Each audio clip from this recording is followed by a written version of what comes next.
Hello everyone, welcome to Radical Readers Book Club with me, Miss Hannah. And today we're going to be reading the first 2 chapters of this book. It's called I Survived the Sinking of the Titanic, 1912. And it's by Lauren Tarshis. Now, this book is a historical fiction book. That is the genre of the book. And that means that the events that happened in this book, they are real, but the characters, they're made up, they're fake. So the Titanic, it was a real ship, and it really did sink in 1912. But there are some characters in this book that the author made up. And the reason why we might want to read a book like this is because it kind of shows us what people might have thought and might have done while they were living during this time period and while they were on the ship. So it's a great way for us to learn about history and also just kind of go on a little adventure as well. So we're going to get started reading. Now, if you end up liking the first 2 chapters and you would like to finish reading the whole thing, you can give our library a call, and we have a few copies of these that you can just have for free. So just give us a call. Let us know that you would like the book club book, the Radical Readers Book Club book, and we'll put it to the side for you. And it's free. You can keep it forever. It's a discarded book, so that means that It is not one that you need to check out. We also have some online. If you prefer to read the ebook or listen to the audiobook, you can check those out online too. I'll have the links below. Okay, let's go ahead and get started with chapter 1. Now, before I get started, I like to show how many chapters are in this book. So let's go ahead and go to the back. There's 16 chapters, but they're very, very short. They're only a few pages long. Maybe 3 to 4 pages long. And and I also wanted to mention there are other books in this series. So if you end up liking it, you can read more. There's one called I Survived the Shark Attacks of 1916. That sounds really interesting. Okay, so let's go to chapter 1.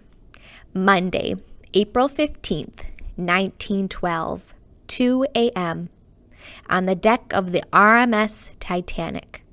The Titanic was sinking. The gigantic ship had hit an iceberg. Land was far, far away. 10-year-old George Calder stood on the deck. He shivered because the night was freezing cold and because he was scared, more scared than he had ever been before. More scared than when Papa swore he'd send George to the army school, far from everything and everyone. More scared even than the time the Black Panther chased him through the woods back home in Millerstown, New York. The deck of the Titanic was packed with people. Some were running and shouting, "Help us! Take my baby! Jump!" Some were just plain screamed. Children cried. A gunshot exploded across the deck.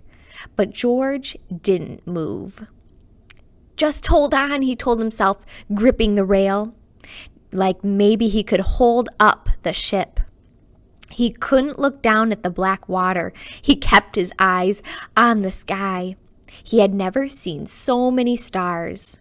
Papa said that Mama watched over him from heaven. Could Mama see him now? The ship lurched. "We're going down," a man shouted. George closed his eyes and prayed this was all a dream. Even more terrible sounds filled the air. Glass shattering, furniture crashing, more screams and cries. A bellowing sound like a giant beast was dying a terrible death. George tried to hold the rail, but he lost his grip. He tumbled, smashing his head on the deck, and George couldn't see anything. Even the stars above him seemed to go black. Ooh, that's a really scary start to our story. But we're going to actually go back in time 19 hours earlier in chapter 2. So let's go back in time before the ship started sinking. Chapter 2, 19 hours earlier, Sunday, April 14th, 1912, 7:15 a.m. The first-class suite, B-deck RMS Titanic. George woke up early that morning, half expecting to hear Papa calling him for chores. But he remembered, the Titanic!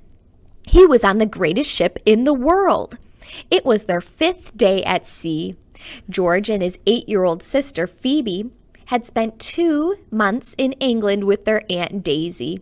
What a time they had! As a surprise for George's 10th birthday, Daisy had took them to see the Tower of London, where they used to chop off your head if the king didn't like it. Now they were heading back to America, back to Papa and their little farm in upstate New York. George got out of bed and knelt by the small round window that looked out on the ocean. "Morning," said Phoebe, peering through the silk curtains of her bed and fumbling for her spectacles. Her curly brown hair was practically standing straight up. "What are you looking for?" George had to smile. Phoebe always had a question, even at the crack of dawn. Maybe that's why she was the smartest little sister in the world.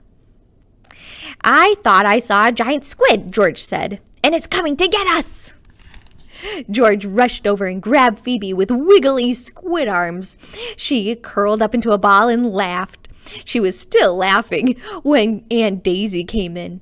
Even in her robe and slippers, Aunt Daisy was the prettiest lady on the whole ship. Sometimes George couldn't believe she was so old. 22. "What's this?" Aunt Daisy said. "You know the rule. No having fun without me." Phoebe sat up and put her arms around George. "Georgie said that he saw a giant squid." Aunt Daisy laughed. "I wouldn't doubt it. Everyone wants to get a look at the Titanic. Even sea monsters." George halfway believed it. He never imagined anything like the Titanic. Aunt Daisy called the ship a floating palace. But it was way better than the cold and dusty castles they'd seen in England. They had 3 whole rooms, one for Phoebe and George, one for Aunt Daisy, and one for sitting around and doing nothing. They even had a man, a steward, named Henry. He had bright red hair and an Irish accent that made everything he said sound like a jolly song. "Some fresh towels for your bath," he would say. "Some cocoa for bed." And just before they turned out the lights for the night, Henry would knock on the door and peep his head in. "Is there anything else you might be needing?" he'd ask. George kept trying to think of something he needed, but what could you ever need on the Titanic? The ship had everything. Even a swimming pool with ocean water heated up like a bath. Even gold silk curtains for your bed so you could pretend you were sleeping in a pirate's den. Even 3 dining rooms where you could eat anything you wanted. Last night, George had eaten 2 plates of roast beef, veal, and ham pie, carrots, sweet as candy, and a mysterious dessert called meringue pudding. It tasted like sugary clouds. Actually, there was one thing missing from the Titanic. The New York Giants baseball team. George wondered what Henry would say if George said, "I need shortstop Artie Fletcher right away." Probably Henry would say, "Coming right up, sir." George grinned just thinking about it. But Aunt Daisy wasn't smiling at him. She looked very serious. "We have to make the most of our last 3 days at sea," Aunt Daisy said in a low voice. "I want you to promise me, George, no more trouble." George gulped.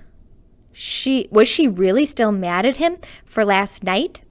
He slid down the banister of the grand staircase in the first-class lobby. Here's a picture of him sliding down the banister. I would be tempted too. That is quite the staircase. I would want to do that too. How could he resist? The wood was so shiny and polished, curving around like a ride at the fair. "That lady should have moved out of the way," George said. How could she? Phoebe said. She was wearing 100 pounds of diamonds. Aunt Daisy almost smiled. George could tell. No, she could never stay mad at George for long. Aunt Daisy put her face very close to George's. She had freckles on her nose just like George and Phoebe. No more trouble, she repeated, tapping his chest. I don't want to have to send a telegram to your father. George's stomach tightened into a baseball. Don't tell Papa, Phoebe said. He'll send George away to that army school. I'll be good, George promised. I will, really. You better be, Aunt Daisy said. Okay, that's the end of chapter 2. And then there is chapter 3 and so on. So if you want to find out what happens next, you know the deal. Just give us a call and we'll get you your book. Okay? Well, thank you so much for listening. Now, before I sign off, we're going to go on a little adventure to the nonfiction books where I'm going to show you where you can find some more books about the Titanic. We have lots of them, and those books are facts, real facts about the Titanic and what happened. So let's go. Okay, here we are in the nonfiction book section, and right over here we have some books about the Titanic.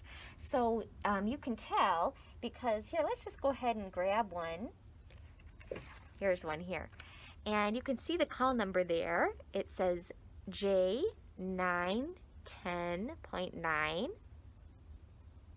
And then the author's name starts with TRO. So a lot of the Titanic books will be in this, under this number. So this one is about Titanic, the tragic journey.